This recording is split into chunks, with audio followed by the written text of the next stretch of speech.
If lately you've been waking up between 3 and 5 in the morning and you just look at the clock with fear or frustration, you're making a serious mistake. That is not the worst hour of the day.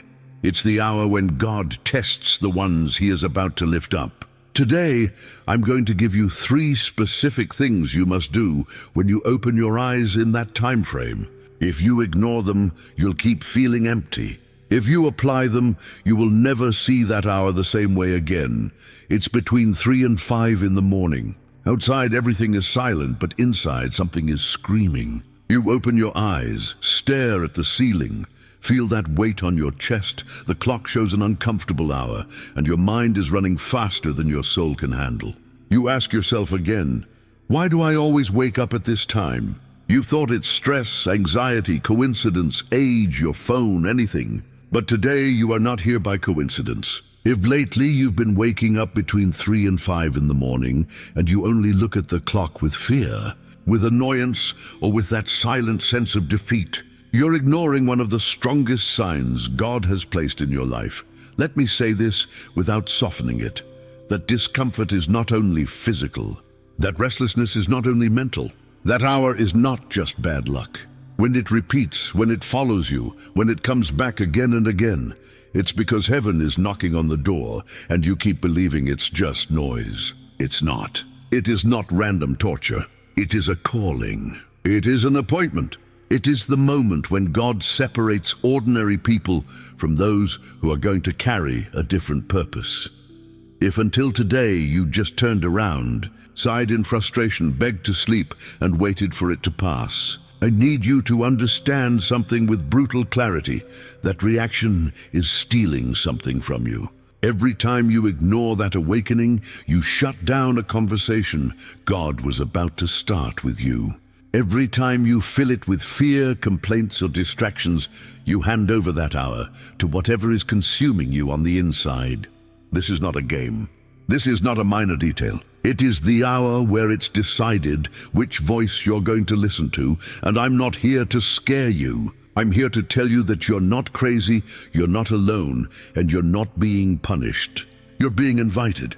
If you're listening to this right now, it's because God has not given up on you, even if you have thought about giving up on yourself. That's why you need to know exactly what to do the next time you wake up in that time frame. There are 3 specific, simple, direct things that can turn that night into the breaking point of your story. 3 actions that change that hour from an invisible prison into an open door. Before I reveal them, I want you to do something very simple.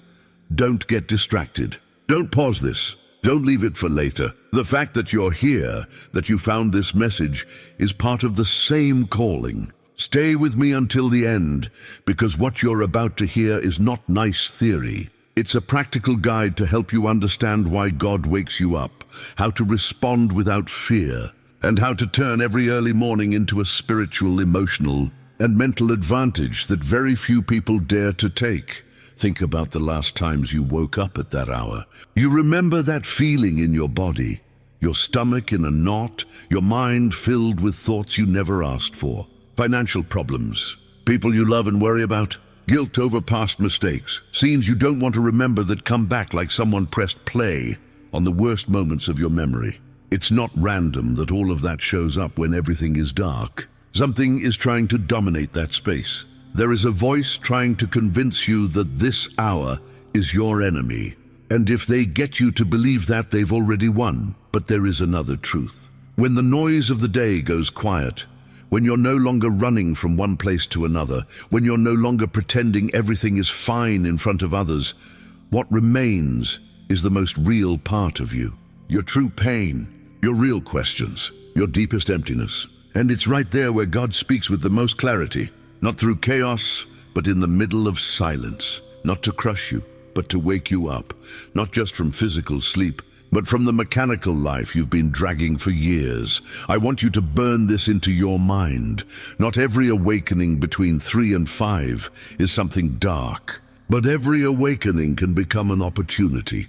Not everything strange comes from evil, but every emptiness you don't fill with the right voice ends up being occupied by the wrong one. If you don't decide who rules that hour, Someone else will decide for you. And that's where these three things come in. They're not magic formulas. They're not complicated words. You don't have to memorize speeches. They are internal decisions anyone can make. But only those who truly want change dare to apply them. The first thing you must do when you open your eyes between 3 and 5 in the morning is break the habit of reacting with fear, complaint, or escape. Because that's what you've been trained to do. This is so annoying. Not again. I just want to sleep. I can't take this anymore.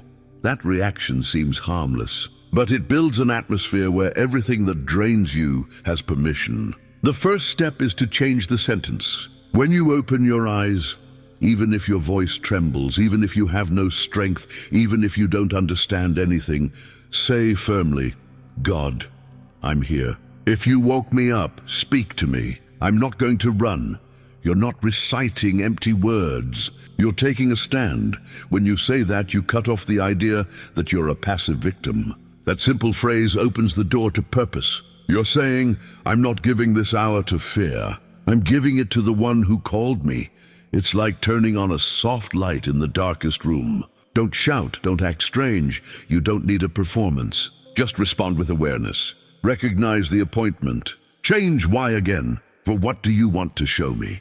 That alone separates the ones who stay trapped from the ones who start to rise. You might think, but I don't feel anything, I don't hear anything, I'm just tired. That's okay. This is not about feeling fireworks. It's about silent obedience. It's about taking seriously something you've always treated as an annoyance. That is the first mark of those God lifts up.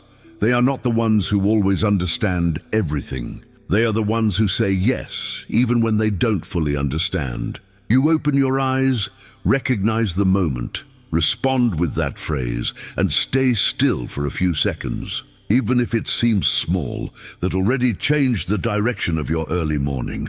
Now I want you to make a commitment right now as you listen. If this is describing something that happens to you, decide that the next time you wake up between 3 and 5, you're not going to grab your phone immediately. You're not going to open social media.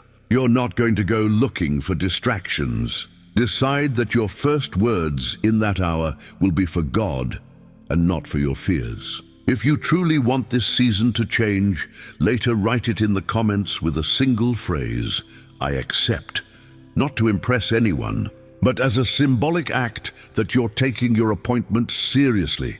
The second thing you must do is understand that this hour is not only for speaking, it's also for aligning your mind with the right truth. In those minutes, your thoughts can go to the worst place possible. I'll never get out of debt. I'm going to lose that person. I'm useless. I always fail. It's shocking how, in the early hours, lies sound louder than at any other moment. That's why you need a short, clear, direct truth you can repeat even with a broken voice. You don't need to memorize entire chapters. You need a declaration that marks territory. Something like, no attack against my life has the final word because God is with me. Or, I was not awakened to live in fear. I was awakened to move forward.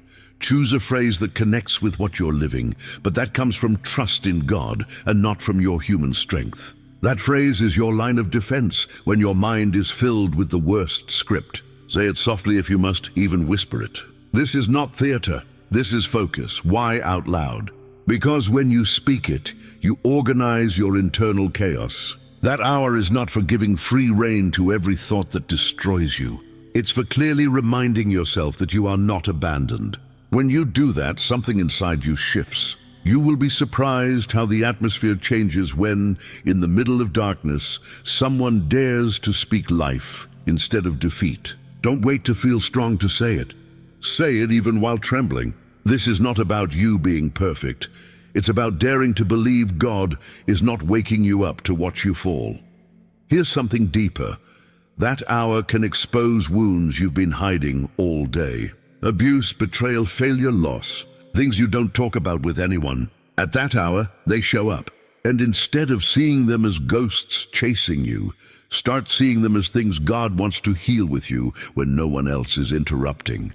Don't run. Don't push them down again. Say, show me what I need to face with you. You are not alone in that conversation. The vulnerability in that hour can be more powerful than 1,000 speeches in the afternoon. The third thing you must do is something very few dare to genuinely practice. Give thanks in the middle of the night. It sounds strange. It sounds opposite to what you feel. But when, in that heavy hour, you choose to open your mouth to give thanks, you break a pattern. You're not thanking for the pain. You're thanking because even in your exhaustion, God is still reaching for you. Thank because you're alive, because there is still time, because if it were truly too late, you would not still be waking up. Thank because every awakening is proof you have not been forgotten. You can say something like, "Thank you, because if you are waking me up, it's because there is still something great you want to do with me. Thank you, because even though I don't understand everything, I know you are not leaving me alone at night." This kind of gratitude is not naivety. It's a peaceful warfare position. It takes away from guilt, fear, and hopelessness the control over that hour. It changes "why me" into "what do you want to do in me?" And when that question comes in, your mind stops seeing itself as a victim and starts seeing itself under construction. Maybe you ask, and if nothing changes if I keep waking up the same way, if the anxiety is still there, what do I do? That is exactly why this message exists. Not to sell you the idea that everything will be solved in one night, but to show you those early hours can become training. A series of encounters where you slowly learn not to run, not to escape, not to believe every thought that whispers you are a lost cause. I want you to imagine a scene. A person like you, with debts, with arguments at home, with guilt over mistakes, wakes up at 3:18 a.m. They've hated that hour for months. That night they remember these words. Instead of grabbing their phone, they stay still. They take a deep breath. And instead of saying, "not again," they say, "God, if you woke me up, I'm not going to run. Speak to me." They stay in silence. After a few seconds of anxiety, the usual thoughts come. You won't get out of this. You've failed too much. But this time, that person whispers, "I was not awakened to live in fear. I am not alone." And then, even tired, they add, "Thank you, because if you are still waking me up, it's because you haven't finished with me yet." No lights fall from the sky, the walls don't shake, there's no show. But something invisible shifts. That person didn't run. They didn't cover the noise with more noise. They didn't fill the emptiness with distractions. They stayed. They responded. They talked with God.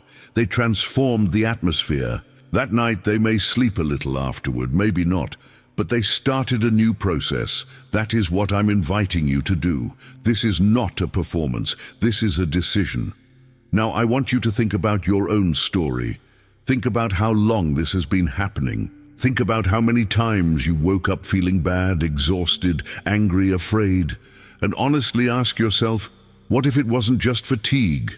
What if I was being called and I never truly answered? That hurts, but it also sets you free. Because if it was a calling, you are still in time to respond. It's not too late. If you can hear this, it's not too late. I don't want you to turn this message into superstition. This is not about obsessing over the clock or believing every minute carries some kind of magic. It's about recognizing that God can use that uncomfortable time to pull you out of autopilot, to pull you away from the things that distract you and confront you with who you really are and who you could become. He is not playing with your exhaustion. He is using your silence.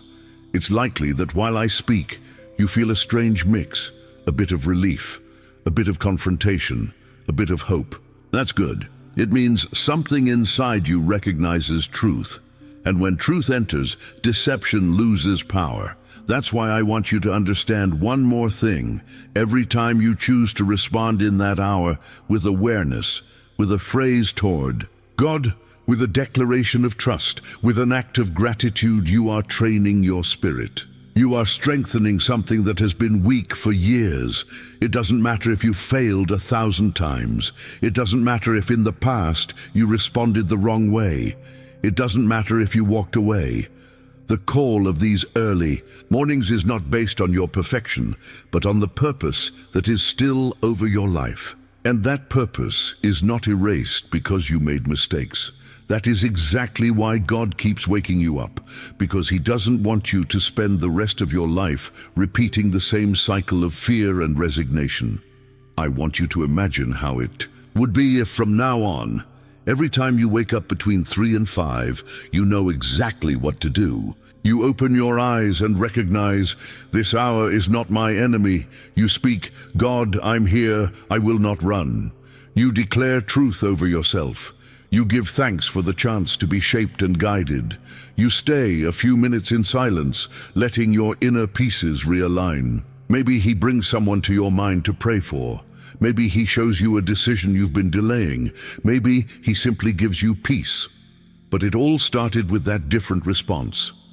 Some people will watch this message and forget it in 5 minutes. They will go back to doing the same thing. But others, and maybe you're among those few, will say, enough. I'm not going to keep seeing this awakening as punishment. I'm going to see it as training. Those people over time become different even during the day. Because someone who learns to listen in the early hours also walks with more clarity when the sun comes up. Tonight, when it happens again, because it will happen, you're going to remember every word. And in that moment, you'll have a choice. Go back to complaint and fear, or try these 3 things. Respond to the call, align your mind with truth, and give thanks even when it hurts. If you choose the first path, everything will stay the same. If you choose the second, slowly, without needing any spectacle, your inner life will change, and your outer life will follow. When this message ends, don't leave it as a nice idea. Take a moment before sleeping and tell God in your own words, if you decide to wake me, I will be attentive. I won't run anymore. I want to understand what you are calling me to. You don't need perfection. You need honesty. Simple conversations like that have lifted people who never imagined how much they could impact others later. And here's a clear challenge. When you have your first different early morning, when instead of only fear there is calm, when instead of only tears you sense direction, come back here and write it down. Share what happened. Because your experience will also wake others up. Don't keep your process to yourself. There are more of us than you think who have been through these long nights and now understand they were not meant to destroy us, but to wake us. If this message has lit something inside you, if you felt like someone finally put into words what you couldn't explain, don't leave in silence. Share this with someone you know also wakes up broken at that hour.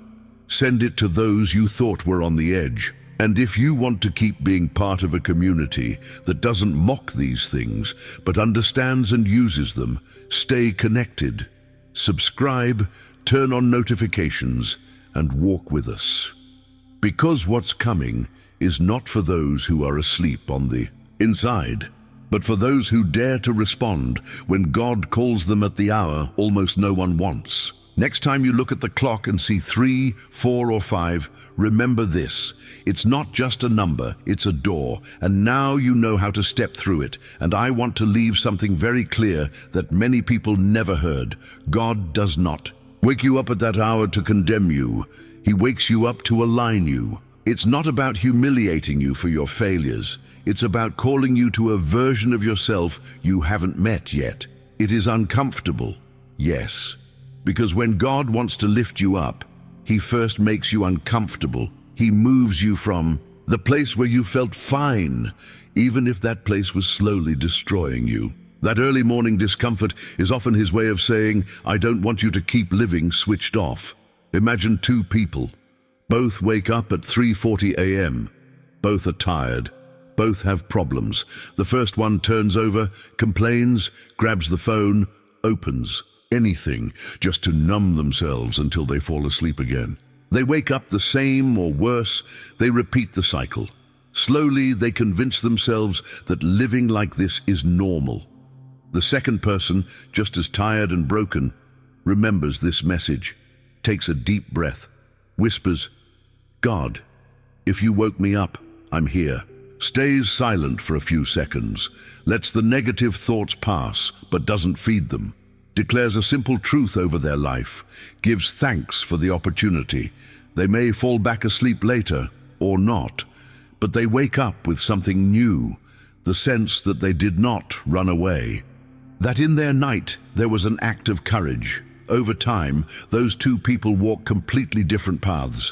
One gets used to the emptiness, the other gets used to responding.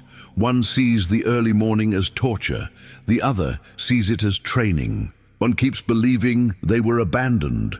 The other starts noticing signs, clarity, decisions they couldn't see before. They didn't change because they were stronger, but because they said yes when no one was watching. That is the difference these three decisions can make in you. Now let's take this to something more practical. Maybe you say, I need you to make it clear, because at that hour my mind doesn't work well. That's okay. Before going to sleep, have this prepared in your mind. Tell yourself, if I wake up between 3 and 5, first I will recognize the call, second I will speak life, third I will give thanks. Not to obsess over it, but so your mind has a map when the moment comes. Because when things are clear beforehand, it's easier to respond afterward. When you open your eyes at that hour, don't jump up in desperation.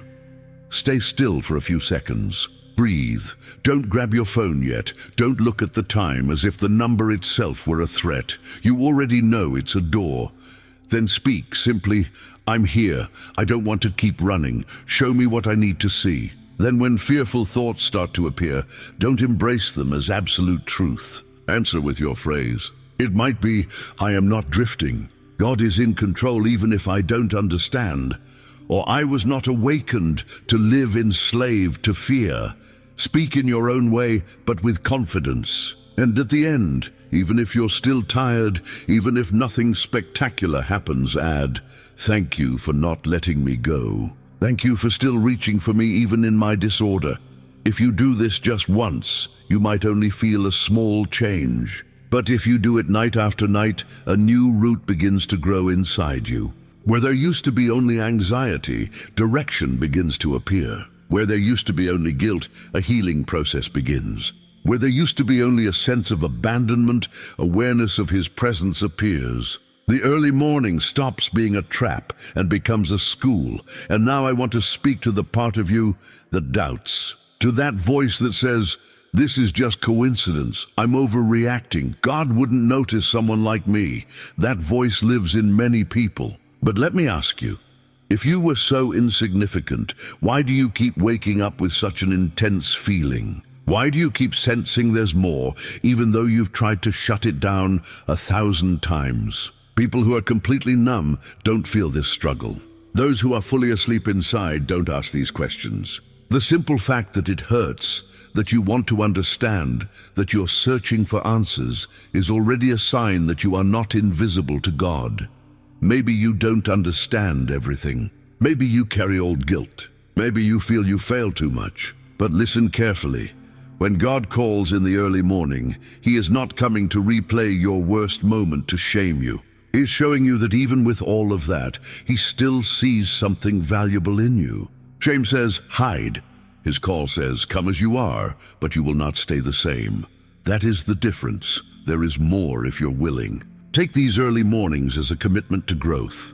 It's not only to feel peace for a moment, it's to make decisions. There are things God can show you in those minutes that will change what you do when the sun rises. Maybe He reminds you of someone you need to make things right with. Maybe He shows you you're destroying your body with habits you thought were normal. Maybe He makes it clear you have a buried gift you can't keep ignoring. The early morning is a more honest mirror than the one in your bathroom. It doesn't put makeup on you, it reveals you. And if you let God be part of that conversation, He doesn't reveal to humiliate you, but to guide you. I'm giving you a concrete challenge. For the next 7 days, if you wake up between 3 and 5, you will not repeat what you've always done. You will apply this. You will respond, declare, and give thanks. 7 days. If in those 7 days you see absolutely no change in your perspective, if everything feels exactly the same, you can leave this message behind. But if you notice even a small change in how you face that hour, in the peace you feel, in the clarity you receive, you'll know this was not just another piece of content. You'll know God was using this to train you. This challenge is not for people who want instant solutions without commitment. It's for those who are tired of living reactive and ready to start living intentional. If you are one of those few, write it when this message ends. I will answer the call. Don't write it because it sounds nice. Write it because you've decided it. Simple acts like these mark the difference between one more season of the same or the beginning of a new chapter. As you walk through this process, there will be easier nights and harder nights. There will be early mornings where you feel peace quickly and others where you feel a strong inner struggle. Don't interpret the struggle as God's absence. Many times, the struggle is evidence that you are finally confronting things you used to just hide. Don't give up on the third night. Don't quit because one time didn't go how you expected. Don't go back just because you feel weak. Your strength doesn't come from you. It comes from the one who called you. If you use that hour only to feed the same toxic thoughts as always, if you decide to fill it with screens, comparisons, and voices that pull you down, don't be surprised if you keep waking up empty. That hour has weight. Don't waste it giving it to the same things that steal your peace during the day. You have the option to set it apart and say, this time frame is different. When you do that, without even noticing, your whole day starts to organize itself around that decision. Maybe right now, you're thinking of someone specific who also wakes up broken at those hours. Don't ignore that thought. It may be that God is not only waking you for your own story, but so that you can be a bridge for others. You are not the only one who feels this way. There are thousands waking up at that same hour with fear, thinking they are alone, on the edge, misunderstood. That's why this message exists. To remind them they are not forgotten. When you see what others write, you'll notice something. People from different places, different backgrounds, different ages, all saying, this happens to me too. That is also part of what God wants to show you. You are not a strange case lost on the map. You are part of a generation being awakened so they don't live numb, so they don't settle for just surviving. And those who respond to this call in secret are often the ones who later make a difference in public. Imagine your life 1 year from now if you take these early mornings seriously. Imagine that you didn't fill them with complaints, but with honest conversations. That you didn't fill them with defeat, but with truths that grounded you. That you didn't fill them with why me, but with show me what you want to build in me. A year like that changes the way you speak, decide, love, and work. It changes how you face pain, because someone who learns not to run in the early morning also learns not to run when the tests come in the day. If while you listen to this, your throat tightens, you feel like crying without knowing exactly why, like something confronts you and embraces you at the same time, don't shut it down. That's normal. When something true touches a real wound, it hurts a little, but it also brings relief because you're not pretending anymore. If you need to cry in those hours, do it. Talk, let it out. Tell God exactly what's breaking you inside. You don't have to be perfectly strong at 3 a.m. You only have to be real. He works better with honest hearts than with polished masks. And if there are very dark things in your story, things no one knows, things that make you feel like you don't deserve any kind of calling, listen closely. The fact that you are still here, still waking up, still breathing, is already evidence that your mistakes don't have the final word. The purpose for which you are still standing does. You are not defined by your worst night. You are called in the middle of it. So next time you look at the clock between 3 and 5, don't see it as just a cold number. Remind yourself of everything you've heard here. Breathe, respond, declare, give thanks. Stay awake on the inside for a few minutes, even if you're tired on the outside. And then, if you can sleep, sleep in peace. And if you can't, use that time to think with God about your next steps. One honest early morning conversation can give you the clarity you've been trying to find in all the wrong places for years. In the end, the question is not whether you'll keep waking up or not. The question is what you're going to do with those awakenings. Will you keep seeing them as punishment, or will you start seeing them as training? Will you keep handing that hour over to fear, or will you give it to the one who calls you by name? No one can make that decision for you. So here is your invitation. From today on, turn that uncomfortable hour into your hour of encounter. Not perfect, not filled with fancy rehearsed phrases, but real. If this message confirmed something you already felt inside, don't let it die when you close this screen. Stay close.